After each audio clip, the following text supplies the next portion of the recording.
नमस्कार, फोकस हिमाचल की Hindi podcast series भूले बिसरे लोग में आपका स्वागत है। आज बात एक ऐसी मंगलामुखी गायिका और नर्तकी की जिसने अपने गानों से लोकगीतों का संरक्षण किया। आज बात करेंगे उस आवाज की जो कभी गूंजती थी तो हमें हमारी लोक संस्कृति से जोड़ देती थी। वो आवाज जिसने अपनी सुरमाला से पहाड़ी संस्कृति के मोतियों को पिरोया। आज भी आप मंगल उत्सवों में पहाड़ी महिलाओं को कई तरह के गीतों को गाते हुए सुनते होंगे। आज डिजिटल वर्ल्ड में अगर पहाड़ों में कुछ महिलाओं के पास लोकगीतों की दुर्लभ संस्कृति सुरक्षित है तो उसका श्रेय कभी बिलासपुर के सुकेत राज दरबार की गायिका और नर्तकी रह चुकी मखमली आवाज की मलिका कबूतरी देवी को जाता है। रियासत काल में अपनी आवाज का जादू बिखेरने वाली कबूतरी देवी 106 साल तक जीवित रही और ताउम्र अपनी मखमली आवाज में लोकगीतों का संरक्षण किया। 16 मई 2018 को ये फनकार इस दुनिया को अलविदा कह गई थी।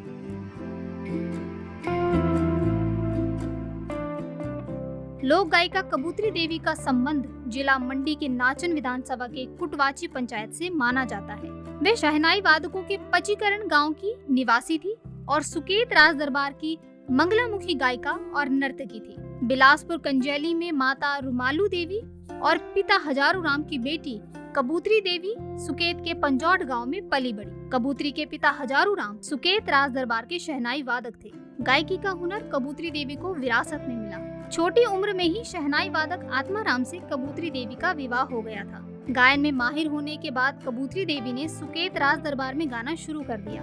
कबूतरी देवी सुकेत रियासत से बाहर मंडी, धामी, जुनगा, बिलासपुर रियासत में भी मंगल गायन करके दूसरे गायकों और मिरासियों के आगे अपनी जादुई आवाज का लोहा मनवाने लगी। उनकी आवाज का जादू राज दरबारों तक चलने लगा। ऐसा कहा जाता है कि राज शासन के वक्त हर कार्यक्रम से पहले कबूतरी देवी को सोने चांदी की मंजीरें जड़ी लाल और बसंती रंग की पोशाक मिलती थी।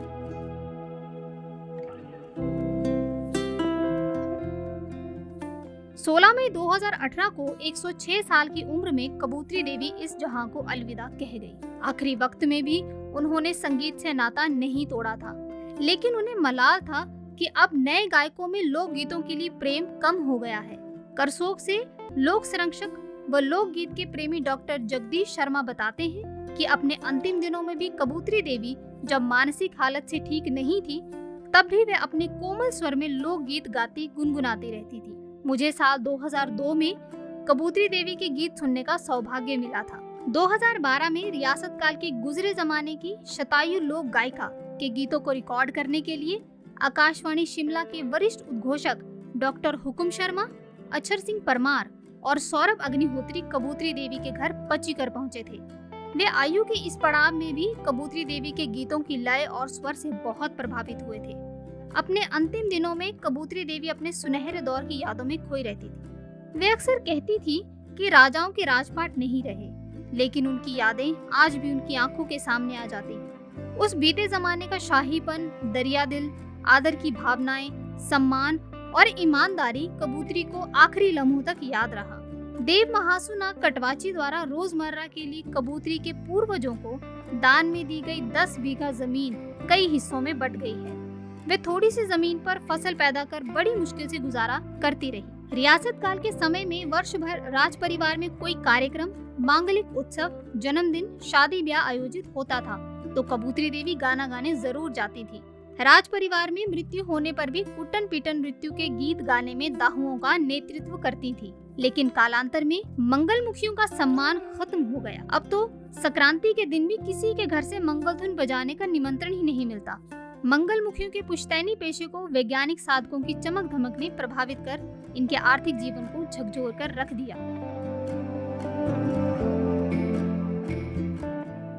कबूतरी देवी का कहना था कि थोड़े समय में ही बहुत बदलाव आ गए। लोक जीवन और परंपराएं तेजी से बदल गई। शादी ब्याह में तो कोई पारंपरिक मंगल गीत, सीठनायों, कुंजरी जैसे विदाई गीत सुनने को ही नहीं मिलते। त्योहारों पर गाए जाने वाली रामायण, सिया, आंचली, जति, हणु, वास्तवारा यानी मातृ पितृ भक्त श्रवण गाथा, छिंज, बारामासा, ढोलरू, खेत के गीत, बालो, नैनी जैसे देश गीत काल की गर्त में समा गए। वह कहती थी, आज हमारी समृद्ध संस्कृति, मान सम्मान, आदर वो लोक जीवन का तेजी से पतन हो रहा है। शहनाई की जगह बैंड और डीजे ने ले ली है। फिल्मी गानों पर अब लोग डांस करते हैं। आज हम ऐसी होड़ व अंधी दौड़ वाली दुनिया का हिस्सा बन रहे हैं जिसमें ना हम परिवार व समाज से लगाव साध पा रहे हैं और ना ही तो अलगाव। पूर्वजों की पहचान व विरासत में मिली संस्कृति व संस्कार के गानों को जीवित रखने में साधनारत रही कबूतरी देवी नई पीढ़ी के लिए एक आदर्श थी।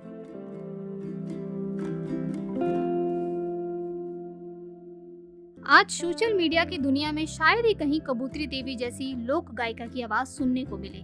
YouTube तक नहीं पहुंचने वाली इस आवाज के गीतों के मुखड़े आज भी हमारे मंगल उत्सवों में गूंजते हुए सुनाई देते हैं। सोशल मीडिया के जमाने की नई पीढ़ी शायद ही कबूतरी देवी जैसी लोक गायिका की आवाज से वाकिफ हो।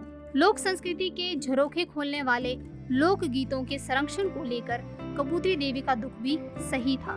नई पीढ़ी के पास लोक गीतों की ये धरोहर महफूज रहे, इसके लिए नए गायकों को लोक गीतों की बिखरी हुई धरोहर का संरक्षण करना जरूरी है। साथ ही सरकार और लोक संस्कृति से जुड़े विभाग को भी लोक संस्कृति के संरक्षण पर काम करना होगा ताकि युवा पीढ़ी तक गुमनाम फनकारों की अमूल्य धरोहर पहुंच सके।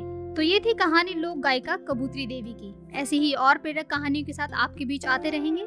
आपको ये एपिसोड कैसा लगा हमें कमेंट करके जरूर बताएं। लाइक व शेयर जरूर करें और चैनल को सब्सक्राइब जरूर करें। जय हिंद, जय हिमाचल।